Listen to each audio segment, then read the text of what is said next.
Welcome student. Takshashila institute of કોમર્સના online લેક્ચર્સમાં આપ સૌનું હાર્દિક સ્વાગત છે. અગાઉ આપણે ઓડિટિંગ વિષયમાં યુનિટ નંબર 1માં ઓડિટિંગની મર્યાદાઓ વિશેની ચર્ચા છે એ અગાઉના વિડીયો લેક્ચરમાં આપણે કરી હતી. આજના વિડીયો લેક્ચરમાં આપણે ઓડિટિંગના ઉદ્દેશ્ય, હેતુઓ અથવા તો બીજા અર્થમાં એમ પણ કહી શકાય કે ઓડિટમાં ભૂલના પ્રકારો એટલે શું તેના વિશે ચર્ચા કરીશું. તો કે ભાઈ આપણે ઓડિટિંગ છે એ આપણે કયા હેતુ માટે કરીએ છીએ, ઓડિટિંગ કરવાનો મુખ્ય ઉદ્દેશ શું છે એ આપણે જોવું હોય તો આજે આપણે આ ક્વેશ્ચનનો આપણે અભ્યાસ કરવાના છીએ કે ભાઈ ઓડિટિંગ છે એના મુખ્ય હેતુઓ કેટલા છે, ગૌણ હેતુઓ કેટલા છે અને મુખ્ય હેતુઓ છે એ શું છે, ગૌણ હેતુઓ શું છે.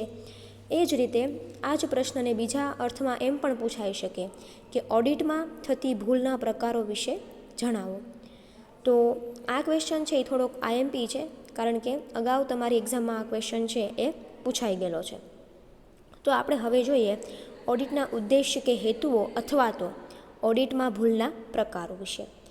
સ્પાઇસર અને પેગલરના મંતવ્ય પ્રમાણે ઓડિટનો મુખ્ય હેતુ અસીલ અને કર્મચારીઓએ તૈયાર કરેલા હિસાબી પત્રકોની ચકાસણી કરવાનો છે.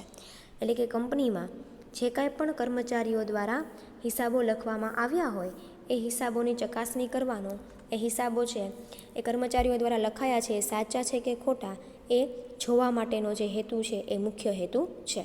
અસીલ કે કર્મચારી એટલે કે કોઈ સામાન્ય વ્યક્તિ પણ હિસાબો લખવાનું કામ કરતો હોય, સામાન્ય કર્મચારી પણ હિસાબો લખવાનું કાર્ય કરતો હોય, તો આ હિસાબો લખવાના કાર્યમાં હિસાબોના પત્રકોને ચકાસણી કરવાનું કાર્યને ઓડિટિંગ કે ઓડિટ કહેવામાં આવે છે. અન્ય ગૌણ હેતુઓમાં છેતરપિંડી અને ગોટાળા શોધવાનો સમાવેશ થાય છે. ઓડિટિંગના ઉદ્દેશની નીચે મુજબ 3 વિભાગોમાં વહેંચણી કરી શકાય. તો કે ભાઈ સામાન્ય રીતે છે એ ઓડિટિંગનો મુખ્ય હેતુ શું હોય, તો કે ભાઈ ઓડિટિંગનો મુખ્ય હેતુ છે એ તમારા ધંધામાં થતા ભૂલ, છેતરપિંડી હોય, કોઈ પ્રકારના હિસાબો લખવામાં ભૂલ થઈ હોય, કોઈ ગોટાળા થયા હોય તો એને શોધવાનો અને એને સાચા કરવા માટેનો ઓડિટિંગનો મુખ્ય હેતુ હોય છે. તો ઓડિટિંગના મુખ્ય હેતુઓ છે એ મુખ્યત્વે 3 ભાગમાં છે વિભાજિત કરવામાં આવ્યા છે. એક મુખ્ય ઉદ્દેશ્ય, ત્રીજું ગૌણ ઉદ્દેશ્ય. સામાન્ય રીતે કહેવા જઈએ તો માત્ર 2 જ વિભાગોમાં ઓડિટિંગની ભૂલોના કે પ્રકારો છે અથવા તો ઓડિટિંગના ઉદ્દેશ્ય છે મુખ્યત્વે 2 વિભાગમાં વિભાજિત કરવામાં આવ્યા છે. એક મુખ્ય હેતુ કે મુખ્ય ઉદ્દેશ કે મુખ્ય ભૂલોના પ્રકારો અને બીજું ગૌણ ઉદ્દેશ કે ગૌણ ભૂલોના પ્રકારો. તો આપણે જોઈએ પહેલું મુખ્ય ઉદ્દેશો. ઓડિટિંગનો મુખ્ય ઉદ્દેશ હિસાબી ચોપડાઓ આંકડાકીય રીતે સાચા છે કે ખોટા અને હિસાબી ચોપડા એકાઉન્ટન્સીના નીતિ નિયમો અને જોગવાઈઓ મુજબ તૈયાર કરવામાં આવ્યા છે કે નહીં તે જોવાનું છે. ઓડિટિંગનો મુખ્ય હેતુ શું હોય, તો કે ભાઈ તમે જે કાંઈ પણ નફા નુકસાન ખાતું, પાકું સરવૈયું કે જે કાંઈ પણ હિસાબી ચોપડાઓ વર્ષ દરમિયાન બનાવો છો એ હિસાબી ચોપડાઓ સાચા આંકડાકીય માહિતી દર્શાવે છે કે નહીં એ જોવાનું અને એકાઉન્ટના હિસાબી ધોરણો જે છે એના નીતિ નિયમો પ્રમાણે તમારા હિસાબો તૈયાર થયા છે કે નહીં એ જોવાનું છે. ઓડિટરે તે નફા નુકસાન ખાતાને તપાસીને ખાતરી કરે છે કે ધંધાનો સાચો ને વ્યાજબી નફો કે નુકસાન દર્શાવે છે કે નહીં અને પાકું સરવૈયું ધંધાની સાચી વ્યાજબી આર્થિક રજૂઆત કરે છે કે નહીં. તો ઓડિટિંગનો મુખ્ય હેતુ શું છે, તો કે ભાઈ ઓડિટરે છે એ મુખ્યત્વે ઓડિટિંગના ઉદ્દેશ્યમાં એ જોવાનું હોય કે નફા નુકસાન ખાતામાં કંપનીનો જે નફો છે કે નુકસાન જે કાંઈ પણ કંપનીને થાય છે એ વ્યવસ્થિત અને સાચું છે કે ખોટું છે એ, અને પાકું સરવૈયું એટલે કે ધંધાનું પાકું સરવૈયું છે એ કંપનીની સાચી આર્થિક પરિસ્થિતિ દર્શાવે છે કે નહીં. સાચી આર્થિક પરિસ્થિતિ એટલે કે જેટલી મિલકતો છે એની સામે દેવાનું પ્રમાણ કેટલું છે, આર્થિક રીતે કંપની સદ્ધર છે કે નહીં એ જોવાનું કામ છે ઓડિટિંગના મુખ્ય ઉદ્દેશમાં આવે છે. આ ઉદ્દેશમાં વેપારી તથા તેના કર્મચારીઓ દ્વારા તૈયાર કરવામાં આવેલા હિસાબી ખાતાઓની વિશ્વસનીયતા ચકાસવાનો સમાવેશ થાય છે. શું થાય, તો કે ભાઈ કર્મચારીઓ દ્વારા જે કાંઈ પણ વ્યવહારો કે હિસાબોની નોંધ કરવામાં આવી હોય એ હિસાબો કે ખાતાઓ 100% સાચા છે કે વ્યવસ્થિત રીતે દર્શાવાયા છે કે નહીં એ જોવાનું છે. ઓડિટ કાર્ય પૂર્ણ થયા બાદ ઓડિટર ઓડિટ અહેવાલમાં નીચેની વિગતો છે દર્શાવે છે. તો કે ભાઈ મુખ્ય હેતુઓ છે એના આધારે ઓડિટરે છે એ નીચેની બાબતો છે એ ઓડિટ અહેવાલ તૈયાર કરતી વખતે દર્શાવવી જરૂરી છે. ઓડિટ અહેવાલ કોને કહેવાય? તો કે ભાઈ જ્યારે કંપનીનો ઓડિટર કંપનીના દરેક હિસાબી ચોપડાઓની માહિતીને ચકાસણી કરી લે, તપાસી લે, એ પછી જે કાંઈ પણ સાર ઉપર તે આવ્યા હોય, જે કાંઈ પણ સારાંશ નીકળતો હોય હિસાબી ચોપડાઓ તપાસ્યા પછી, એ સારાંશનો એક અહેવાલ તૈયાર કરશે. અને એ અહેવાલ છે એમાં મુખ્યત્વે 3 બાબતો છે એ રજૂ કરશે. કઈ? તો કે ભાઈ હિસાબો સાચા અને વ્યાજબી છે, એટલે કે જે કાંઈ પણ હિસાબો તમે લખ્યા છે એ 100% સાચા છે અને વ્યાજબી છે કે નહીં એ જોવાનું. બીજું, હિસાબો 100% સંપૂર્ણ છે, એટલે કે હિસાબોમાં કોઈ પ્રકારના હિસાબો છે એ નોંધવાના બાકી રહી ગયા નથી. વર્ષ દરમિયાન જે કાંઈ પણ વ્યવહારો થયા છે એ દરેક વ્યવહારોની નોંધ હિસાબી ચોપડામાં થઈ ગઈ છે, એટલે કે હિસાબો 100% સંપૂર્ણ છે. અને ત્રીજું, બધા જ નિયમો અને જોગવાઈઓનું પાલન કરવામાં આવેલ છે.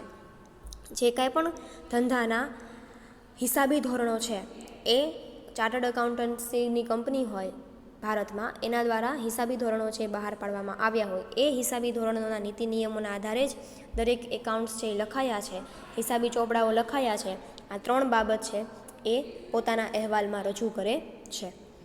પછીનું છે, આ થઈ મુખ્ય ઉદ્દેશની વાત. મુખ્ય ઉદ્દેશમાં મુખ્યત્વે 3 બાબતો તમારે ધ્યાનમાં રાખવાની. એક, નફા નુકસાન ખાતું, ધંધાનો સાચો અને વ્યાજબી નફો છે કે નુકસાન તે દર્શાવે છે કે નહીં એ ઓડિટર દ્વારા રજૂ કરવામાં આવે છે. બીજું, પાકું સરવૈયું ધંધાની સાચી આર્થિક વ્યાજબી પરિસ્થિતિ દર્શાવે છે કે નહીં એ પણ ઓડિટર દ્વારા રજૂ કરવામાં આવે છે. અને ત્રીજું, ઓડિટ કાર્ય પૂર્ણ થાય એ પછી હિસાબી ચોપડાઓમાં મુખ્યત્વે 3 બાબતોની નોંધ ઓડિટરના ઓડિટ અહેવાલમાં કરવામાં આવે છે.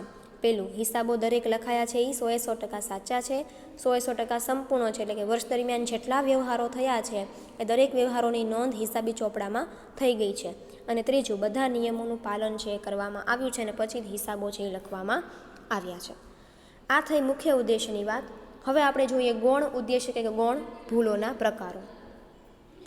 તો ઓડિટરના મુખ્ય ઉદ્દેશ્ય પૂરા કરવાનો ગૌણ ઉદ્દેશનો હેતુ છે, જેને નીચે 2 વિભાગોમાં વિભાજિત કરી શકાય. તો કે ભાઈ જે મુખ્ય 2 ઉદ્દેશ્ય છે, મુખ્ય ઉદ્દેશ અને ગૌણ ઉદ્દેશ, તો કે ભાઈ મુખ્ય ઉદ્દેશોને જો 100% રીતે આપણે સાચી રીતે મેળવવા હોય, હેતુઓને અચીવ કરવા હોય, મેળવવા હોય, તો એ માટે ગૌણ ઉદ્દેશો છે એ પહેલાં પૂરા કરવા જરૂરી છે. જો ગૌણ ઉદ્દેશો આપણે ઓડિટના પૂરા કરી નાખીએ વ્યવસ્થિત રીતે, તો આપણને મુખ્ય ઉદ્દેશો પણ સરળતાથી પૂરા કરી શકીએ. તો આ ગૌણ ઉદ્દેશોને પણ 2 વિભાગમાં વિભાજિત કરવામાં આવે છે, એટલે કે એના પેટા વિભાગ પડે છે. એક, ભૂલો શોધવી અને તેને અટકાવવી, અને બીજું, છેતરપિંડી શોધવી અને તેને અટકાવવી. ભૂલો શોધવી એટલે શું?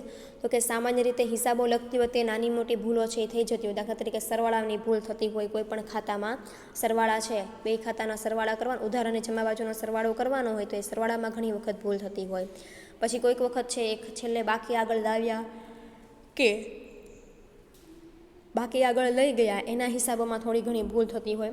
તો આવી બધી ભૂલો જોવી, એને શોધવી અને તેને અટકાવવી કે એને સુધારવી. અને બીજું છે છેતરપિંડી, એટલે કે કોઈ વ્યક્તિ કહેવાય ને કે છાના છુપાઈથી કે જેના કર્મચારીઓ છે, ઉપરના જે કર્મચારીઓ છે એને ખબર ન પડે એવી રીતે હિસાબોમાં છે કોઈ પ્રકારની ભૂલ કરતા હોય કે છેતરપિંડી કરતા હોય, તો એને પણ શોધવી અને અટકાવવી. તો ગૌણ ભૂલો, ગૌણ ઉદ્દેશ છે એના મુખ્ય 2 ભાગો પડે છે. એક, ભૂલો શોધવી અને તેને અટકાવવી, અને બીજું, છેતરપિંડી શોધવી અને તેને અટકાવવી. તો પહેલું છે ભૂલો શોધવી અને તેને અટકાવવી. તો કે ભાઈ સ્પાઇસર અને પેગલરે નીચે પ્રમાણેના 5 વિભાગોમાં ભૂલોનું વિભાજન કર્યું છે. એટલે કે ભૂલો શોધવી અને તેને અટકાવવી, એમાં પણ 5 પ્રકારની ભૂલો છે એ હોઈ શકે. કે કેવા 5 પ્રકારની ભૂલ હોય? તો પહેલું છે વિસરચૂક ભૂલ, બીજું શરતચૂક ભૂલ, ત્રીજું હિસાબી ભૂલ કે કારકુનની ભૂલ, ચોથું સિદ્ધાંતની ભૂલ, અને પાંચમું ભરપાઈ ચૂક ભૂલ. એટલે કે ભૂલો શોધવી અને તેને અટકાવવી, એની અંદર પણ બીજા 5 પેટા પ્રકારો પડે છે. એમાં પહેલું છે ભૂલો શોધવીમાં વિસરચૂક ભૂલ. તો વિસરચૂક ભૂલ કોને કહેવાય? તો કે વિસરચૂક ભૂલ નીચેની 2 રીતે ઉદ્ભવી શકે. વિસરચૂક એટલે શું? કેવી રીતે આપણે જોઈએ. એક, શું? તો કે કોઈ પણ વ્યવહાર સંપૂર્ણપણે લખવાનો રહી ગયો હોય. એટલે ઘણીવાર એવું થાય કે ભાઈ હિસાબી ચોપડાઓમાં કોઈ વ્યવહાર છે એ આખા વર્ષ દરમિયાન થયો હોય, બહુ મોટા પ્રમાણમાં થયો હોય, છતાં પણ તમે એને નોંધવાનું ભૂલી ગયા હોય, સાવ તમારા મગજમાંથી જ વયો ગયો હોય વ્યવહાર લખવાનો, હિસાબી ચોપડામાં વ્યવહાર લખવાનો તમારા મગજમાંથી જ જતો રહ્યો હોય, તો એવી ભૂલને વિસરચૂક ભૂલ કહેવાય છે. અને કોઈ પણ વ્યવહાર અધૂરો લખાયો હોય એટલે કે જે વ્યવહાર તમે લખો છો એમાં તમે એક બાજુ ઉધાર બાજુ એની એન્ટ્રી કરી છે, પરંતુ એ જ વ્યવહારની એન્ટ્રી જમા બાજુ તમે કરવાનું ભૂલી ગયા છો. તો કાં તો કોઈ વ્યવહાર છે એ 100% તમે લખવાનું ભૂલી ગયા છો, અને કાં તો એ વ્યવહારને તમે અધૂરો લખ્યો છે. તો આવી ભૂલને કેવી ભૂલ કહેવાય? વિસરચૂક ભૂલ કહેવાય. દાખલા તરીકે કોઈ પણ વ્યવહાર સંપૂર્ણપણે લખવાનો રહી ગયો હોય ત્યારે દાખલા તરીકે ₹5000નો માલ વેચવામાં આવ્યો, આ વ્યવહાર પૂરેપૂરો લખવાનો છે રહી ગયો. આ પ્રકારની ભૂલ પાકા સરવૈયાને અસર કરતી નથી, તેથી તેને શોધવી મુશ્કેલ છે. દાખલા તરીકે અહીંયા તમને ઉદાહરણ આપ્યું કે તમે કોઈ વ્યક્તિને 5000ના માલનું વેચાણ કર્યું છે, એ 5000ના માલની તમે નોંધ કરવાની જ તે હિસાબો ચોપડામાં નોંધ કરવાની જ ભૂલી ગયા છો. તો આવા પ્રકારની ભૂલને કેવી ભૂલ કહેવાય? વિસરચૂક ભૂલ કહેવાય. એટલે કોઈ પણ વ્યવહાર છે એ સાવ તમે લખતા જ તે ભૂલી ગયા છો. તો આવા પ્રકારની ભૂલ છે એ તમારે પાકા સરવૈયામાં શોધવી કેવી પડી જાય? અઘરી પડી જાય. બીજું છે, કોઈ વ્યવહાર અધૂરો લખાયો હોય ત્યારે દાખલા તરીકે 5000નો માલ વેચવામાં આવ્યો, આ વ્યવહારની વેચાણ નોંધમાં લખવામાં આવ્યો પરંતુ રોકડ ખાતામાં લખવાનો રહી ગયો. આ પ્રકારની ભૂલ કાચા સરવૈયાને અસર કરે છે, જેથી આવી ભૂલ સરળતાથી શોધી શકાય છે. અથવા તો તમે જે કોઈ પણ વ્યવહાર છે એ અધૂરો લઈ ગયો છે લખવાનો. દાખલા તરીકે શું કીધું કે 5000નો માલ તમે વેચ્યો છો, તો એક બાજુ તમે વેચાણ ખાતામાં એની નોંધ કરી નાખી, પરંતુ તમારા ધંધામાંથી રોકડ જાય છે તો રોકડ ખાતામાં એની નોંધ કરવાની શું રહી ગઈ? તમારાથી ભૂલાઈ ગઈ. એટલે કે એક બાજુ તમે નોંધ કરીને એક બાજુ તમે નોંધ કરતા ભૂલી ગયા છો. તો આવા પ્રકારની ભૂલને કેવી ભૂલ કહેવાય છે? વિસરચૂક ભૂલ કહેવાય છે. એટલે કે ભૂલો શોધવી અને તેની અટકાવવી, એમાં પહેલી ભૂલ છે વિસરચૂક ભૂલ. બીજું છે શરતચૂક ભૂલ. આ પ્રકારની ભૂલ કાચા સરવૈયાને અસર કરે છે. ભૂલ શોધી શકાય છે અને આવી ભૂલ નીચેના 5 સંજોગોમાં ઉદ્ભવે છે. તો કે ભાઈ શરતચૂક ભૂલ છે એ કેવી રીતે ઉદ્ભવે? તો પહેલું, સરવાળાની ભૂલ. બરાબર, ઘણી વખત ખાતાવહીમાં સરવાળા કરતી વખતે ખરેખર સરવાળા કરતાં ઓછો કે વધુ સરવાળો થઈ ગયો હોય ત્યારે. શરતચૂક ભૂલમાં કેવા પ્રકારની ભૂલ? તો કે પહેલી ભૂલ છે સરવાળાની ભૂલ. કે તમે કોઈ પણ ખાતા પૂરા બંધ કરતા હો, એ ખાતા બંધ કરતી વખતે તમારે સરવાળામાં ભૂલ થઈ હોય. એટલે કે હોય એના કરતાં કાં તો ઓછો હોય ને કાં તો એના કરતાં તમારાથી વધુ છે સરવાળામાં રકમ છે આવી ગઈ હોય. એટલે કે સરવાળાની ભૂલ છે એ તમારી શરતચૂક ભૂલનો. દાખલા તરીકે સરવાળા ખાતાનો સરવાળો 5000 હોય ને હિસાબની ભૂલથી 4000 કે 6000 લખી નાખે. એટલે કે આવા પ્રકારની કહેવાય ને કે સામાન્ય ભૂલ જે થતી હોય, સરવાળાની ભૂલ છે, આવા પ્રકારની ભૂલ. બીજું છે બાકીની ભૂલ. જ્યારે ખાતાની બાકી શોધવામાં આવે ત્યારે કેટલીક વાર આ ભૂલ થાય છે. દાખલા તરીકે વેચાણ ખાતાની છેવટની બાકી 50000 હોય, પરંતુ ભૂલથી વેચાણ ખાતાની બાકી 5000 લખવામાં આવે. શું કીધું? બાકી.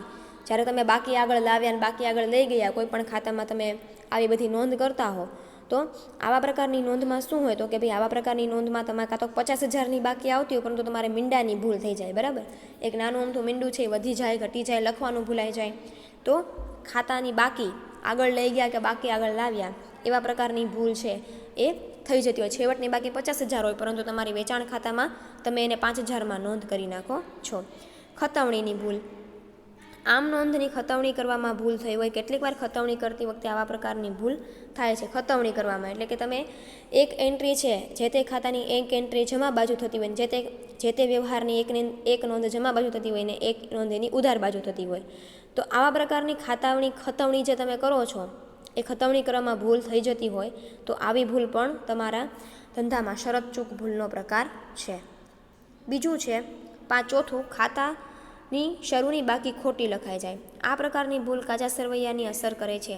તેને સરળતાથી શોધી શકાય છે. દાખલા તરીકે કોઈ ખાતામાં બાકી 5000ને બદલે 500 લખવામાં આવે, તો 5000ની શરૂ બાકી ઉધાર બાજુ લખવાને બદલે જમા બાજુ લખાઈ જાય.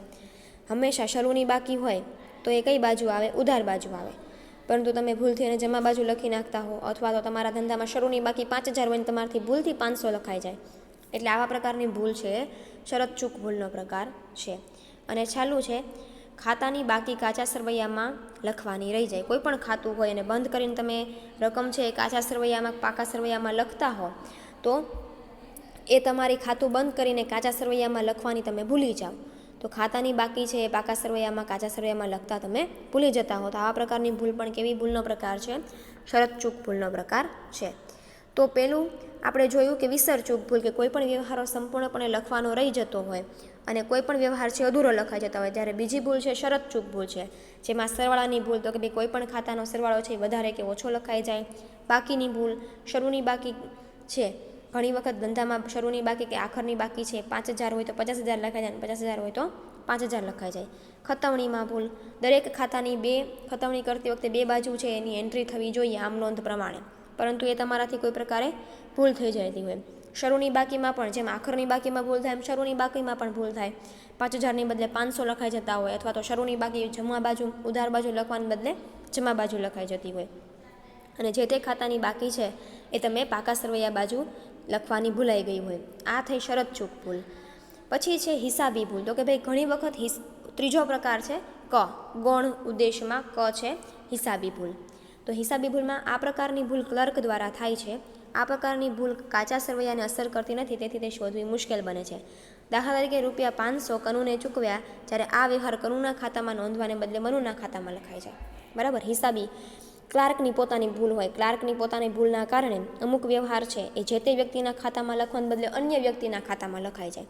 તો આવા પ્રકારની ભૂલ છે એ ક્લાર્ક દ્વારા થઈ શકતી હોય, એને હિસાબી ભૂલ કહેવાય, અથવા તો કારકુનની ભૂલ કહેવાય, ક્લાર્કની ભૂલ કહેવાય. એટલે કે ક્લાર્ક છે એ પોતે જે તે વ્યક્તિ કનુ છે એના ખાતાને બદલે મનુના ખાતામાં પૈસા છે એ જમા કરી દે છે. પછી છે સિદ્ધાંતોની ભૂલ. સિદ્ધાંતોની ભૂલમાં શું છે, જ્યારે નામા પદ્ધતિમાં કોઈ સિદ્ધાંત હિસાબો લખતી વખતે અનુસરવામાં ન આવે ત્યારે સિદ્ધાંતની ભૂલ થાય છે. એટલે કે જે હિસાબો તમે લખો છો એ અકાઉન્ટિંગ હિસાબોના જે ધોરણો છે, જે નીતિ નિયમો છે, એના બદલે એ સિદ્ધાંત કરતાં ખોટી રીતે તમે હિસાબી વ્યવહારોમાં નોંધ કરતા હો છો. જ્યારે નામા પદ્ધતિમાં કોઈ સિદ્ધાંતો હિસાબ લખતી વખતે અનુસરવામાં ન આવે, એટલે કે સિદ્ધાંતો તમે સિદ્ધાંત પ્રમાણે જ્યારે હિસાબોમાં નોંધ નથી કરતા એના કારણે, દાખલા તરીકે મૂડી મહેસૂલી ખર્ચની આવકને મહેસૂલી મૂડી આવક ખર્ચ ગણવામાં આવે, અથવા તો મહેસૂલી પ્રકારના ખર્ચને અંગત વ્યક્તિના ખાતામાં નોંધવામાં આવે.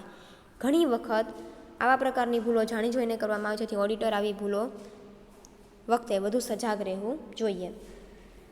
તો કે ભાઈ ઘણી વખત એવું થાય કે ભાઈ જે કાંઈ પણ વ્યવહારો જે તે હિસાબો, જે તે આવક, જે તે ખાતાની આવતી હોય એના બદલે તમે કોઈ અન્ય ખાતામાં એની નોંધ છે એ કરી નાખો.